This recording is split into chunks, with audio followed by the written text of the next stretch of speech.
Итак, мы будем говорить сегодня, друзья, на очень хорошей и интересной теме. Давайте возьмем нашу книгу. Помните, все должны иметь эту книгу ЕСБО.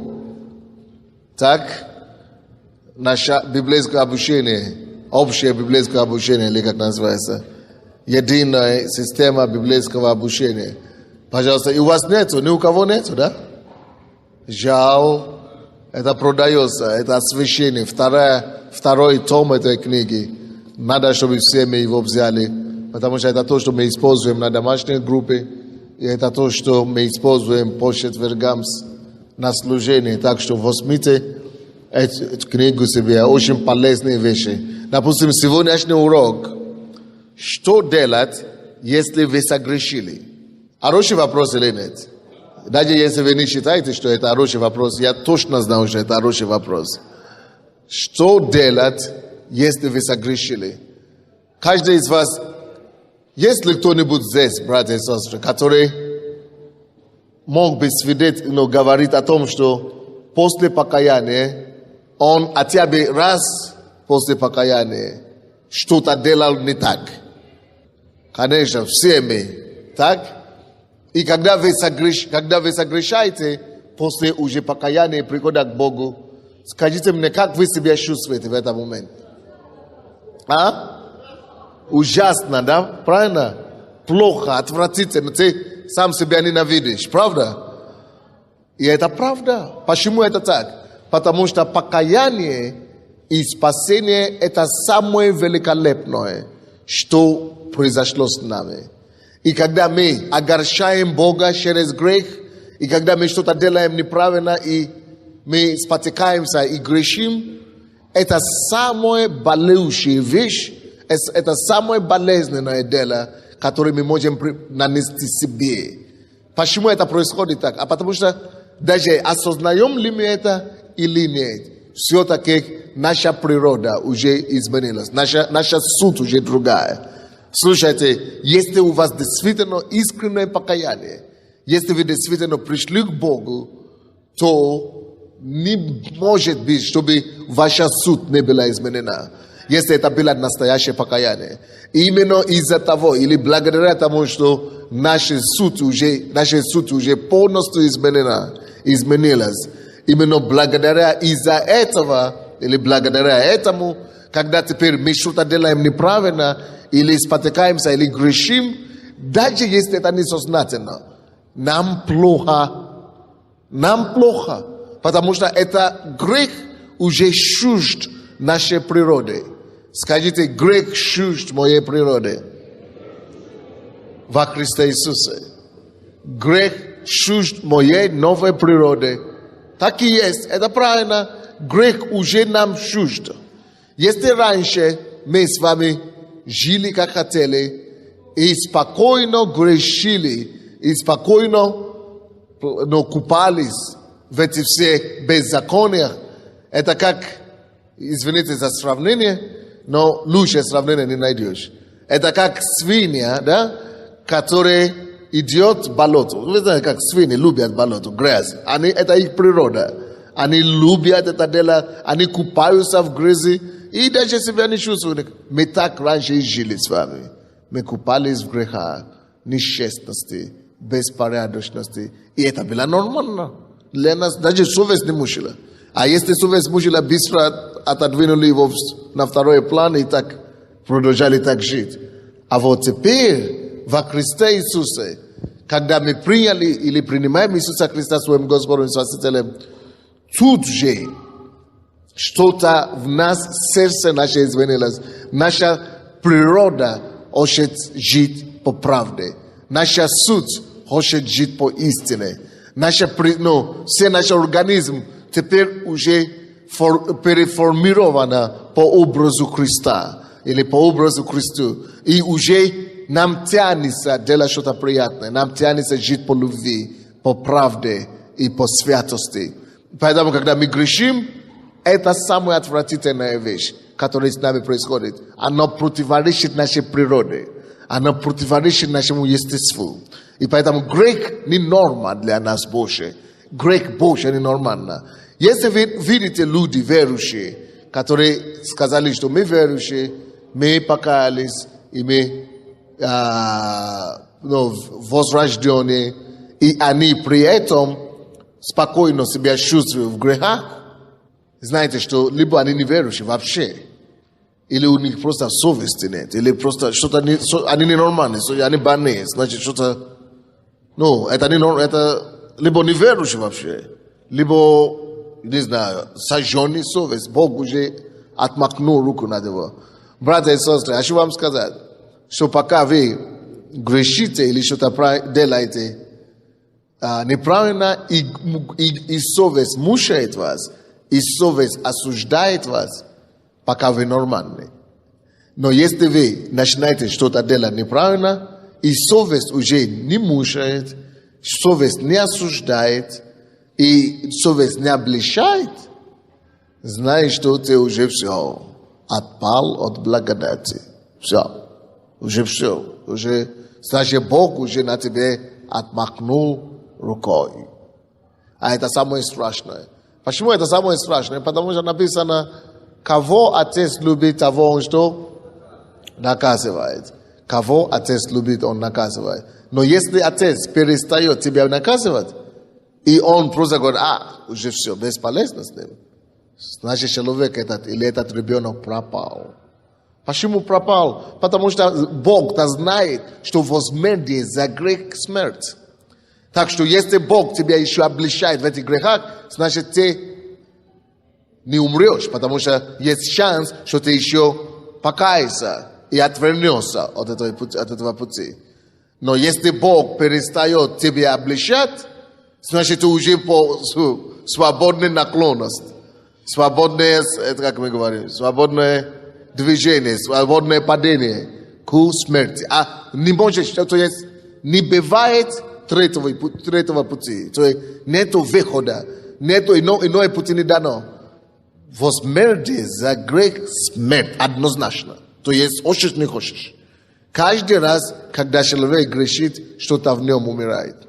Оттуда и рак, оттуда и безба. Иногда, к сожалению, грех передается. Иногда это, допустим, женщина, если муж гуляет, иногда он не будет это страдание нести, иногда он это передает своей жене. Или родители грешат, передают это, то кто-то страдает, что-то умирает. Когда Давид согрешил, это ребенок его умер. Что-то умирает. То есть, когда мы грешим, поэтому возмездие за грех смерть однозначно. То есть, без разговора. Допустим, умирает твоя радость, твое счастье, твое настроение. Откуда депрессия? Грех. Что-то умирает. Химические вещества вырабатываются, которые убивают то, что ответственно, ту часть головы, которая ответственна за хорошее настроение и за радость. А грех не только когда ты блудишь или пьешь или куришь, нет, когда ты раздражаешься, когда ты в гневе ходишь, когда ты не в прощении, это тоже грех. И это все отпечатки свои оставляет. То есть однозначно возмездие за грех смерть. Поэтому, когда Бог это знает, Он из-за того, что любит, начинает тебя обличать. Что не делай это, даже наказывать, чтобы ты мог убраться из пути смерти. Но, если Бог тебя еще обличает, ты можешь радоваться еще благодарить Бога, еще веселиться. Но если Он тебя перестает наказывать, ты уже не сын. А если Он уже говорит, что ты уже не сын, значит, тебе уже ничего не спасет. Если Бог тебя уже перестает помогать, если Господь на тебя поставит крест, кто тебе теперь поможет? Дьявол ли, что ли? Дьявол никому не помогает. Дьявол только добивает. Поэтому одна из самых больших богатств, друзья, которые у нас есть с вами. Знаете, какое богатство? Совесть. И когда мы говорим, что у человека нет совести, Поэтому я и говорю вам, что Украина изменится и к лучшему. Потому что, если честно говоря, те, которые правили нами, если не все, то большинство в массе своем, и у них совести это вообще. Откуда им брать? Если коммунизм говорит, что Бога нет и черта нет, значит и совести и нет, следовательно. Они же на коммунистических принципах воспитывались. У них совести нет, конечно нет. А те, которые сейчас приходят, мне как-то верится, что вот это совсем другая категория людей. Что где-то у них еще кое-какая совесть есть, шестинка, дьявол. И только там, где есть совесть, можно ожидать что-то праведного. А там, где его нет, какой праведность? Вообще забудь. Вот, поэтому я и знал, что эта страна будет по-любому измениться к лучшему. А с другой стороны, если Бог еще нас осуждает или не осуждает, вот обличает и наказывает, значит, ты в хорошем счету с Богом. Бог тебя любит. Вот так. Он тебя просто влюблен. А если он тебя уже не обличает, совесть тебя не обличает, Бог тебя не наказывает, ты пропал. Однако, что же делать, если человек согрешил? Что же делать, если я согрешил? А мне плохо. Ладно, что хорошо, прежде чем я отвечу на этот вопрос, нужно обязательно сделать разграничение и провести черту между обличением и осуждением. Когда человек грешит, и то, и другое с ним происходит, особенно когда верующий грешит. И то, и другое. Но хочу вам сказать, что когда вы грешите, и вам плохо, и вам хочется убить себя из-за этого. А есть же такое, когда тебе хочется просто, не хочется жить, потому что ты согрешил. Или иногда не хочется даже идти в церковь. Тебе хочется спрятаться где-то, тебе стыдно, или ты начинаешь себя осуждать. Есть такое, у кого-то это бывает. У меня еще как бывает.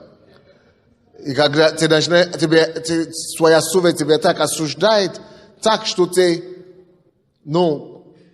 тебе хочется, Да, то есть тебе, короче, как-то мысли просто приходят ужасные, которые тебя обвиняют, тебе, говорит, что ты какой ты без, тебе ничего не получится, ты никакой, ты и так далее. Когда это происходит, хочу вам сказать, это не называется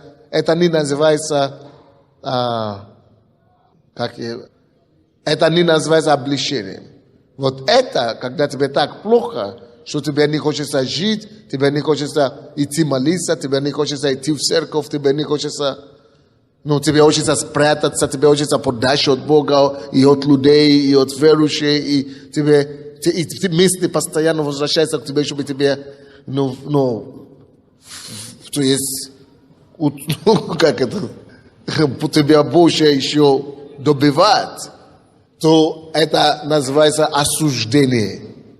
Именно из-за этого такое чувство вины и осуждения больше преодолевает человека. И это не облегчение, это осуждение. А облегчение, наоборот, это то, что Бог делает. Что такое облегчение? Облегчение, когда ты действительно грешил, и ты чувствуешь, что ты плохо поступил. Ты, конечно, расстроен. Тебе, конечно, плохо от этого, что ты загрешил. Но тебе сразу хочется идти к Богу бежать. И тебе сразу хочется раскаиваться в этом. Тебе хочется к Богу прибежать и плакаться Ему, и просить у Него прощения. И ты знаешь, что ты расстроил Бога. И ты сам расстроен, что ты Бога разочаровал. И ты, короче, когда это есть облегчение, тебе хочется идти кому-то рассказать, идти к Богу покаяться, идти с кем-то поделиться. Тебе хочется исповедовать это, тебе хочется открыть это перед Богом. Тебе облегчение облегчает нас так, чтобы мы прибежали к Богу, чтобы мы покаялись. Облегчение тянет тебе покаяние, а осуждение тебя отталкивает от Бога. и отталкивает подальше от людей, от церкви и от тех, которые могли бы по-настоящему тебе помочь. И, друзья, из-за того, что эта разница не очень понятная для людей, я вам скажу, очень много людей когда-то покали в церкви из-за того, что они не поняли, что с ними творится, когда обличение начинает происходить с ними, или осуждение приходит, они перестают вообще ходить в церковь.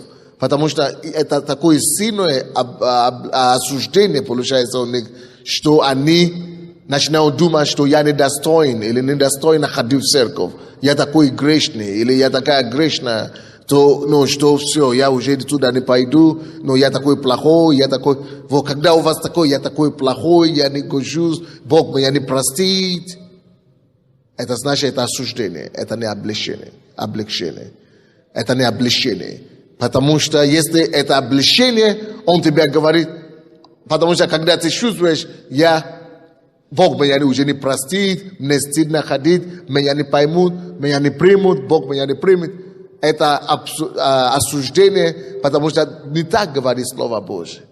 Слово Божье наоборот говорит, что в книге 1 Коринфянам, но мы будем потом отвечать, можно открыть пока, 1 Иоанна, 1 глава, 1 послание Иоанна, ну, скажем, 2 глава сначала, 2 глава, 1 стих. То есть, если дьявол тебе говорит, Бог тебя не простит, тебя не примут в церкви, тебя не простят, то это дьявол.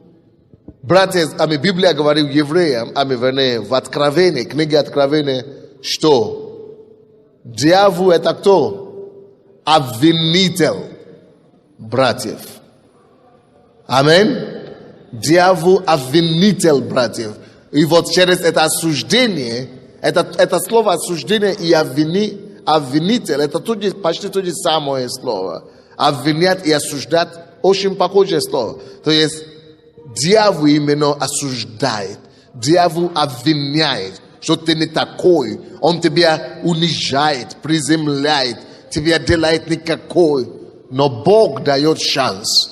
Когда тебя твои мысли тебя принижает, приземляет, добивает, знаешь, что это уже дьявол через мои мысли действует. Но когда ты каешься, когда тебе плохо от того, что ты согрешил, и ты знаешь, что мне не по себе, мне плохо, я плохо поступил, и ты понимаешь, что мне надо сейчас бежать к Богу каяться, вот это называется облегчение. Это понятно нам, нет? Что теперь делать, когда идет вот такие атаки? Либо это облегчение, либо это осуждение, либо это осуждение. Что делать нам?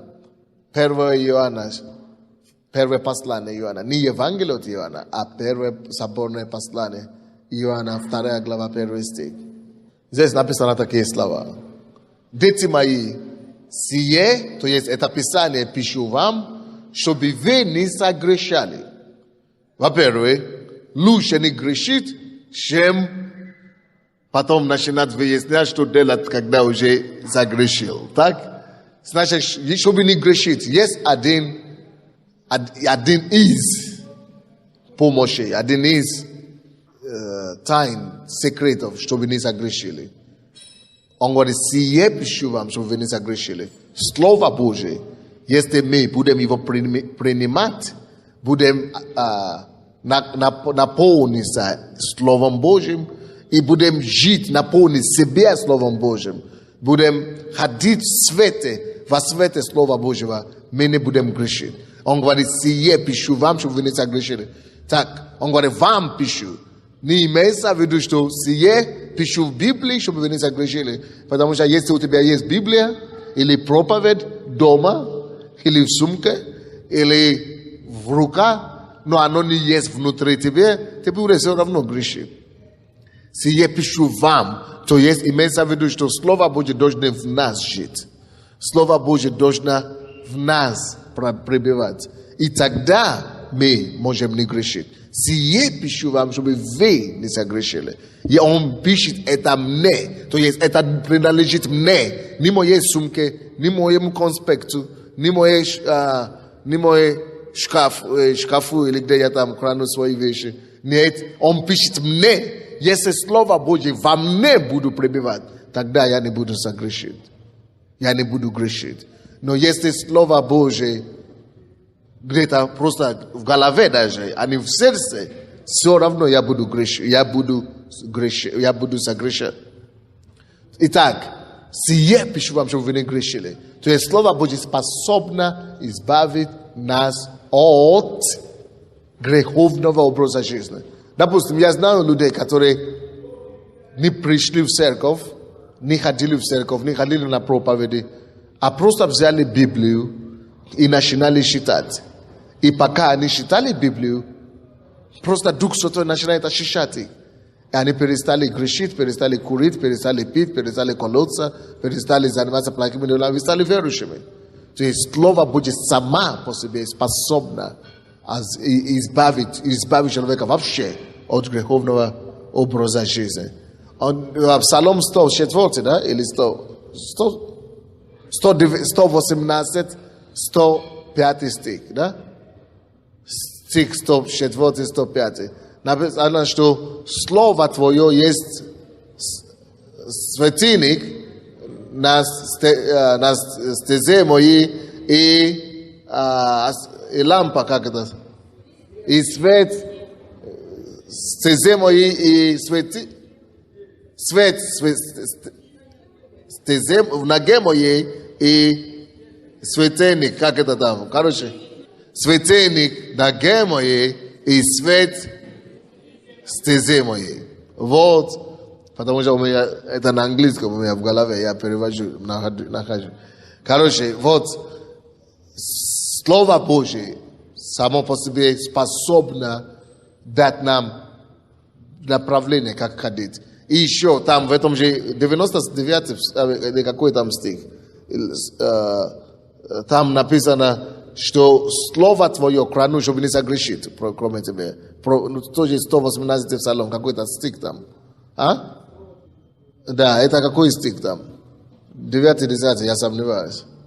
118 стих, короче, 118 глава. И как 11 стих, да, 11 стих. То есть Слово Твое сокрыл в сердце моем, чтобы не согрешить. Получается, если Слово будет сокрыто в наших сердцах, мы способны не грешить. Не в нашей голове. Потому что я сам уже это прошел для себя. Я знаю Слово Божье в голове моей. Я знаю его хорошо. Я об этом проповедовал. И вдруг сам попадаю в такие нелепую ситуацию. Почему? Потому что знание и разумение совсем разные вещи. Надо, чтобы слово стало разумение, чтобы знание стало разумение, чтобы знание, которое у вас здесь в голове, чтобы оно пустилось на 6 сантиметров, или сколько? Сантиметров. Да, к своему сердцу, так? И тогда оно станет принести пользу, оно станет полезное. Сердце должно выйти из нашей головы, слово, вернее, должно выйти из нашей головы, чтобы войти в наше сердце, прежде чем мы могли начинать жить им. Это называется разумением. И когда мы будем иметь разумение слова, тогда вот мы автоматически уже поступаем по этому слову. То есть, сие пишу вам, чтобы вы не согрешали. И в этом же 2 глава, 1 стих, 1 послание Иоанна написано, а если бы кто согрешил, даже сам Бог, оказывается, допускает, что такое может быть. Поэтому дьявол зря осуждает и говорит, что но если ты уже согрешил, какой же ты верующий, куда тебе еще туда вернуться в эту церковь, ты вот, посмотри на себя, тебя никто не примет, тебя никто не поймет, вот ты такой грешный. Зря дьявол так делает, потому что дьявол этим хочет вообще отогнать нас от Бога, чтобы мы потеряли спасение, чтобы мы продолжали вообще пробивать в этом грехе. А он понимает, что если мы будем продолжать жить в этих грехах и пробивать в этом грехе, то рано или поздно мы уже потеряем спасение. И здесь очень хорошо написано в этой книге, в этой в этом учебнике написано так. Согрешив и покаявшись, вы не потеряете спасение. Но можете его потерять, если будете вести греховный образ жизни. Есть разница. Now, какая разница, кто скажет, между согрешить или грешить, вернее, согрешить и грешить? Согрешил и грешил. А? Согрешил это одноразовое, правда? А грешить постоянно. Это значит, ведет образ жизни греховный. То есть, он ведет образ жизни греховный. И правильно здесь говорит, тот, кто теряет спасение, или тот, кто идет в ад, это тот, который грешит, который ведет греховный образ жизни. Не тот, который согрешил когда-то.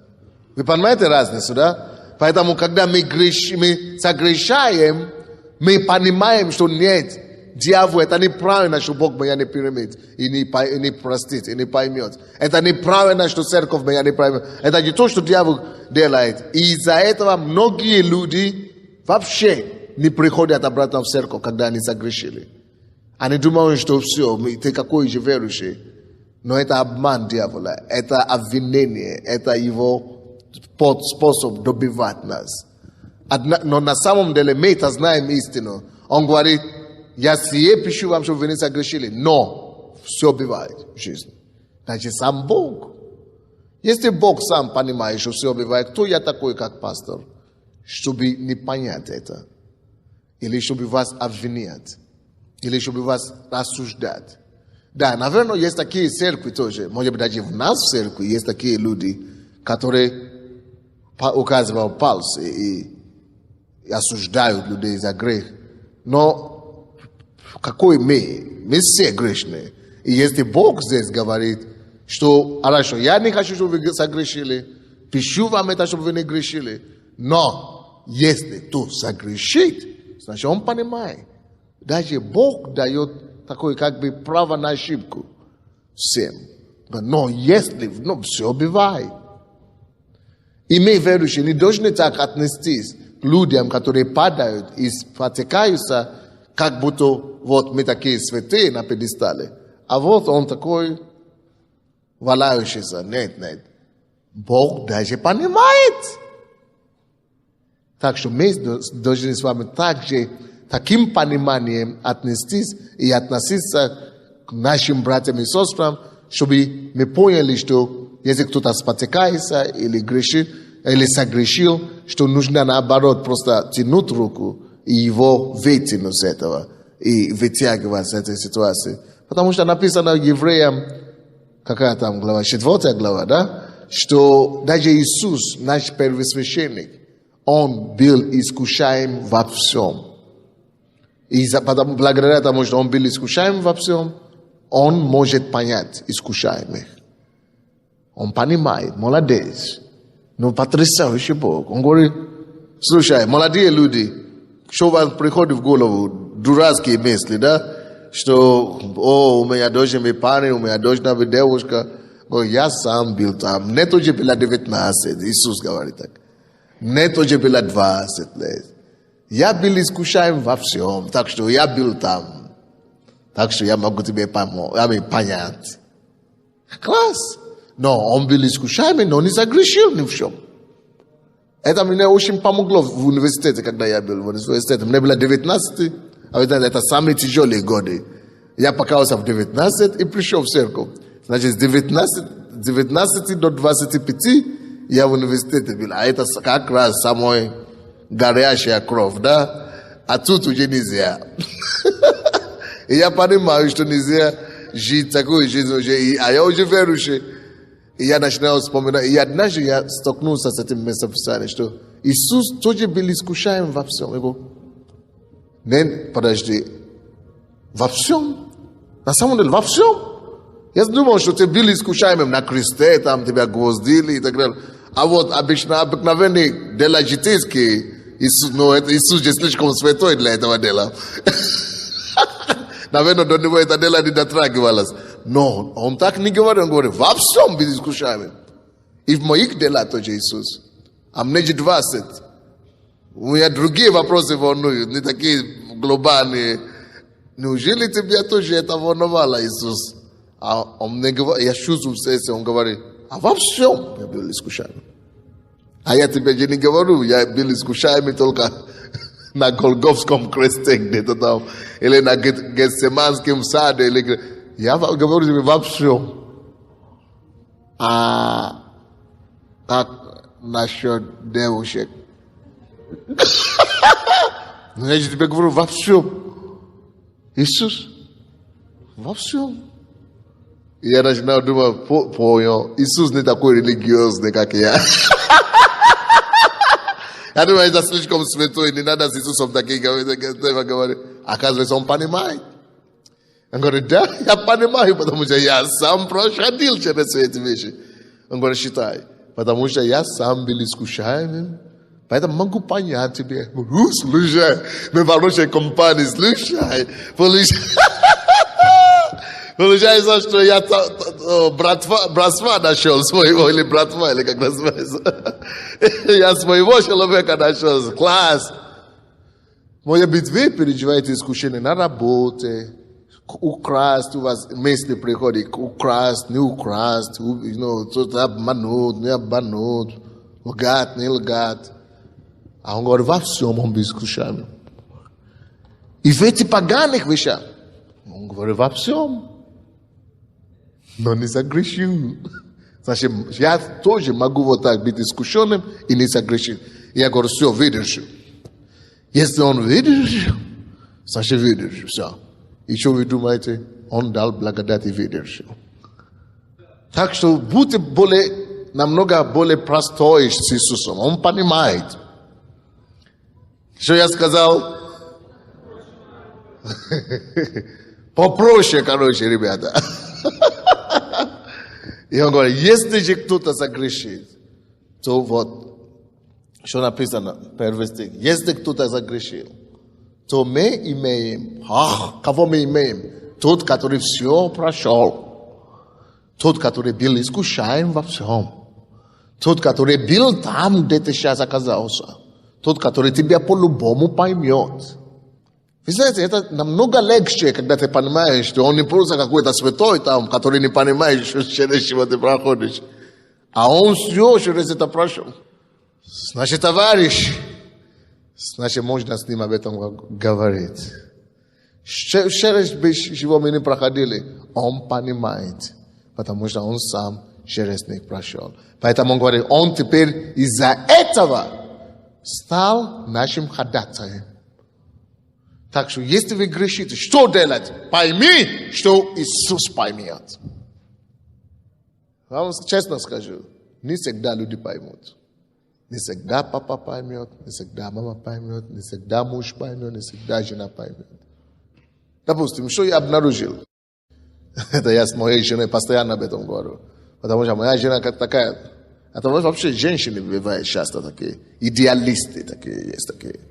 Вот, у меня жена больше похожа на такая идеалистка такая. И когда мы слушаем, что, есть разные ситуации, бывает, пастыря, которые верующие, не то, что верующие, пастыря, некоторые вещи иногда делают, вытворяют, что тебе дымом становится голова, да? И когда мы начинаем, что пастор упал где-то, или пастор какой-то сделал, моя жена начинает говорить, какие негодяи, как они могут так? Допустим, пастор упал в блуд с кем-то другим. То у него жена есть, а он начинает спать, допустим, с кем-то из церкви.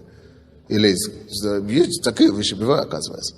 Но точно бывает, я точно знаю, потому что я с людьми общаюсь. И моя жена начинает говорить, как он? Говорит, а я думаю, я говорю ей, пастор, принцесса, слушай, я начинаю понять, что то, как она рассуждает, она не знает, а я понимаю, допустим, я с ними, мы ведем консультацию, допустим. Мы разговариваем с мужем и с женой, или жены, они начинают эмоционально так бить.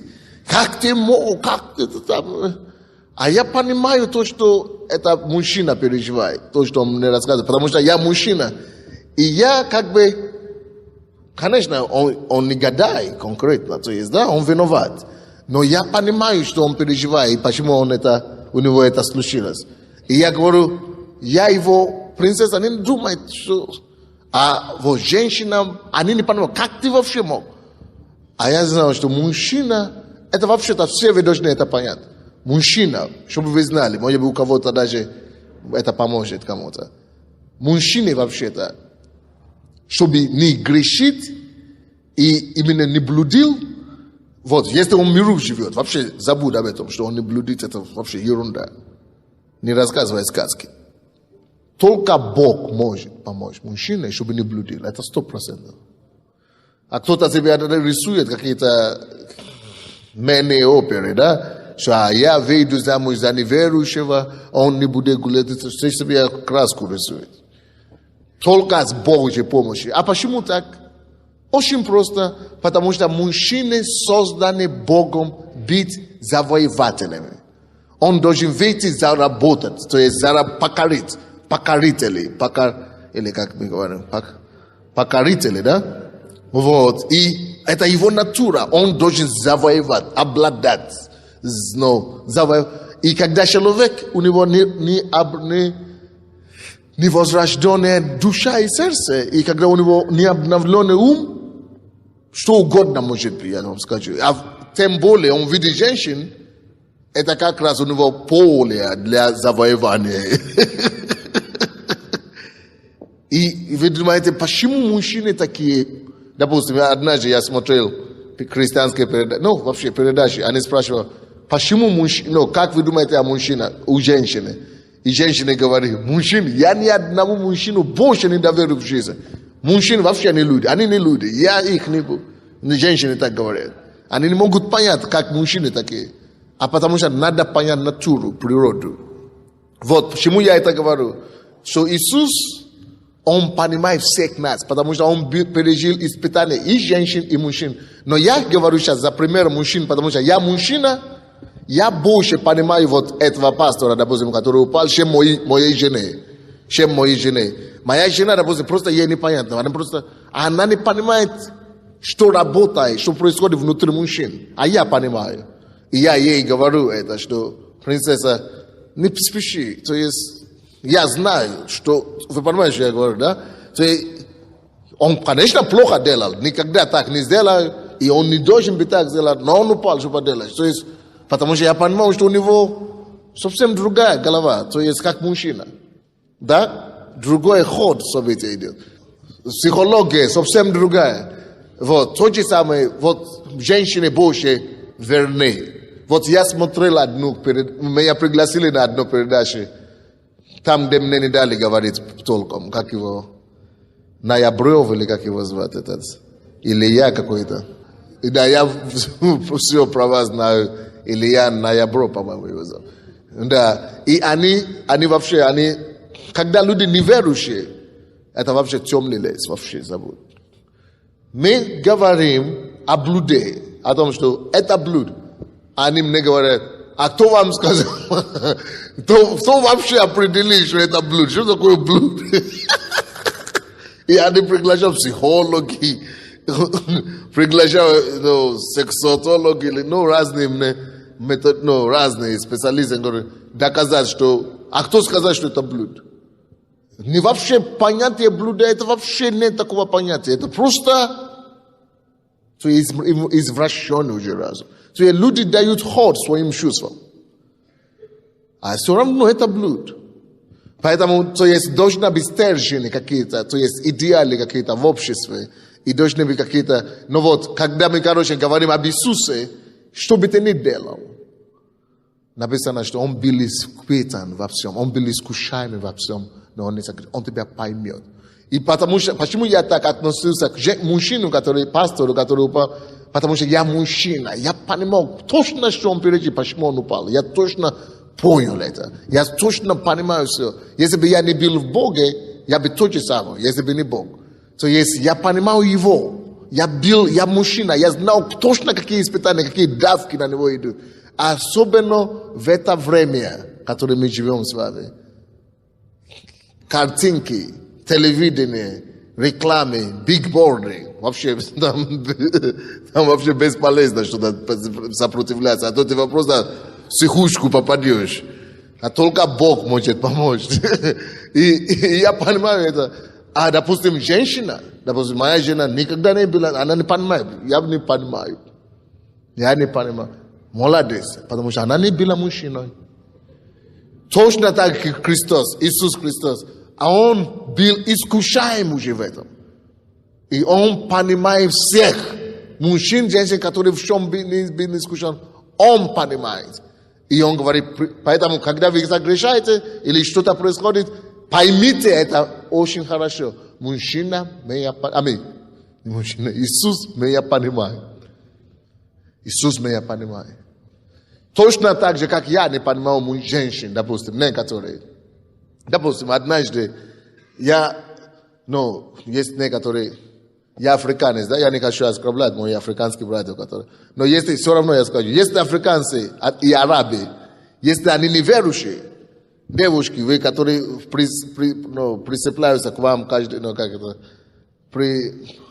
пристают к вам каждый раз, да, особенно наши арабы и африканцы, если они неверующие, экспериментировать просто нельзя, я говорю, просто нельзя, беги подальше, потому что есть некоторые девушки, которые в фантазии живут, в книгах, с романтикой, в каких-то романсах живут, в какие-то идеалы, фантазии живут. Они мне говорят, девушка, допустим, из нашей церкви говорит, а я встречаюсь с африканцем, такой же, как вы, пастор. А я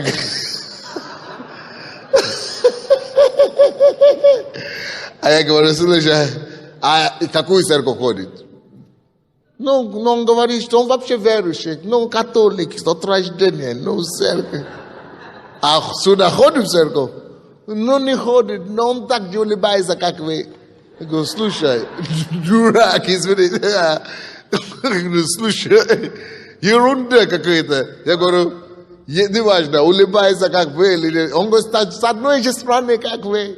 Неважно, из какой страны, пускай он с одного дома, как я. Если он неверующий, он говорит, он верующий, католик, какой-то. Я понимаю, что это понятно. Если он сюда не ходит, он Бога не боится, он не утвержденный в Боге. Вообще, убеги подальше, короче. И я могу, не только африканцы и арабы, вообще все неверующие. Убеги дальше. Но вот за это часто девушки попадаются. И одна девушка такая мне говорит, не знаю, не знаю, он хороший. Прихожу, говорю, что происходит? Еще встречается. Продолжай встречаться.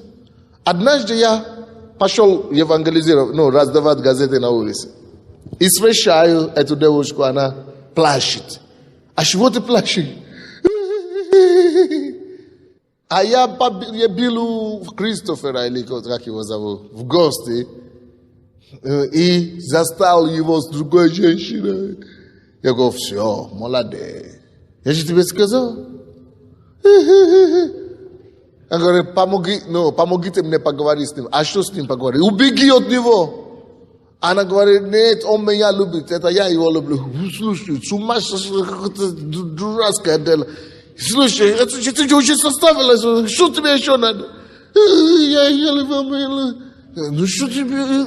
И она мне начинает рассказывать, меня никто никогда не любил. Все разные сказки такие, да? Меня никто никогда не любил. Что она говорит? А он такой нежный, внимательный. Вообще те африканцы, так относятся к женщинам, как наши не умеют. Ерунда, это тебе что, есть? Ты не будешь жить. Он тебе уже изменяет. Что тебе еще надо? Точно так я не могу понять. Допустим, в тот день, когда я это говорил, была со мной пастор Наташа. Я поехал, это было возле ее дома. Я поехал пастор Наташа, говорю, слушай, что я вижу? Я девушке говорю, она плачет.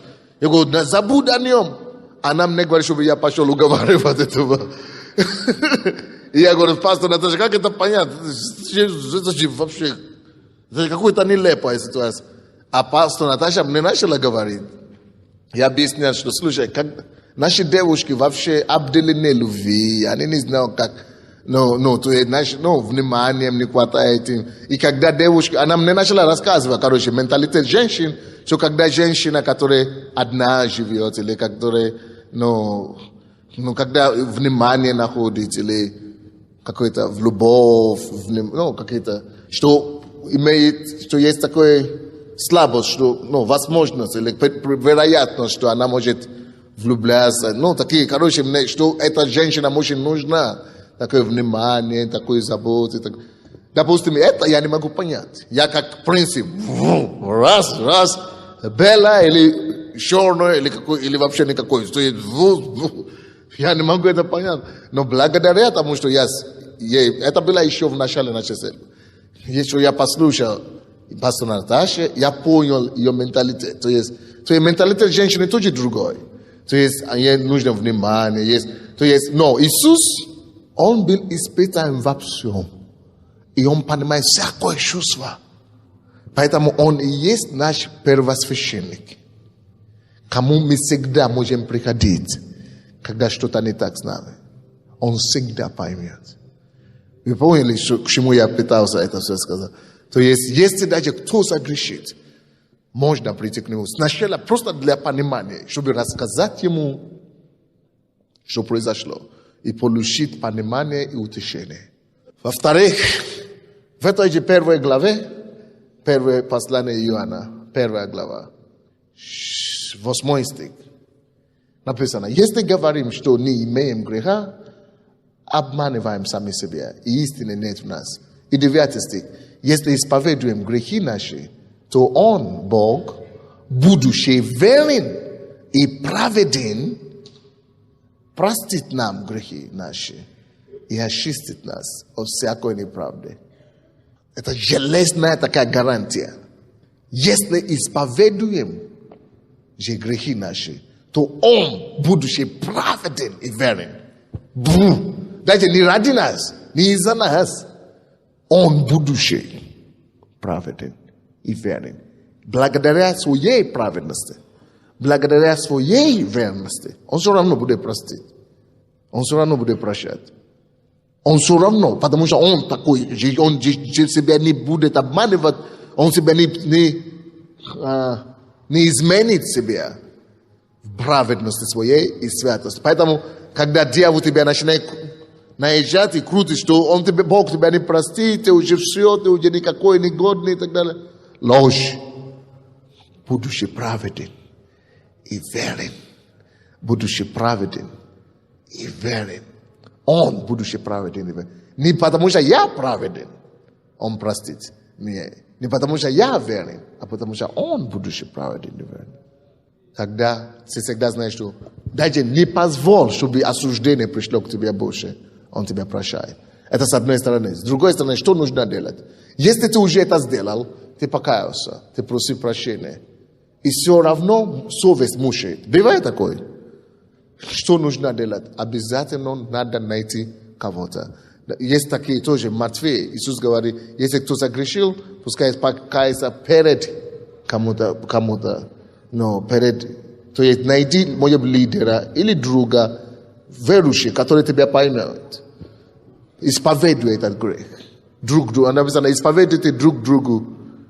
В Яков 5 глава, поступка, 14 стих. Исповедуйте друг другу поступка ваши. Чтобы если после того, как ты покаялся перед Богом, еще мучаешь себе совесть, тогда можно это делать. Нужно подойти к кому-то. Если ты исповедовался кому-то и не помогло, тогда возможно, что ты согрешил не только против себя. Твой грех, наверное, имеет отношение против коллектива, то есть, или против семьи. Допустим, если ты живешь в семье, и ты согрешил, и никто об этом не знает, и это касается твоей семьи, все равно, пока ты не вынесешь это кому-то, либо супруге, либо пастору, либо лидеру, вот эта совесть тебя будет мучить, потому что твой грех касается другого человека. Поэтому в этом случае нужно иногда каяться нам перед старшим или перед лидером, что тогда, чтобы они могли покрыть нас или принять это покаяние, тогда тяжесть этого греха уходит. Потому что если ты не освободишься от этой тяжести греха, то, что депрессия, это само собой. Но это ходить по такой тяжести, это ходить такой бременем, что не дай Бог. Даже есть такие грехи, друзья, когда даже приходится человеку перед церковью полностью исповедоваться. Если это грех, который все видели, допустим, или который, может соблазнять людей, или который все уже знают, то есть это, нужно будет так делать, прежде чем освободиться, получить освобождение. Иногда. Но в основном стоит и всего лишь надо подойти к Иисусу. Но если после этого совесть еще мучает, тогда надо кому-то подойти. Или просто надо консультации, или совет, и помочь человеку разобраться, что такое осуждение и что такое облегчение. Понятно то, что мы пытаемся сегодня говорить, нет? Вы думаете, что это хорошая тема или нет? Вот, это все эти темы в этой книге. Это второй том уже, у нас такие учебники для домашней группы. Очень важные вещи. И я думаю, что слава Богу, что мы посмотрели это сегодня.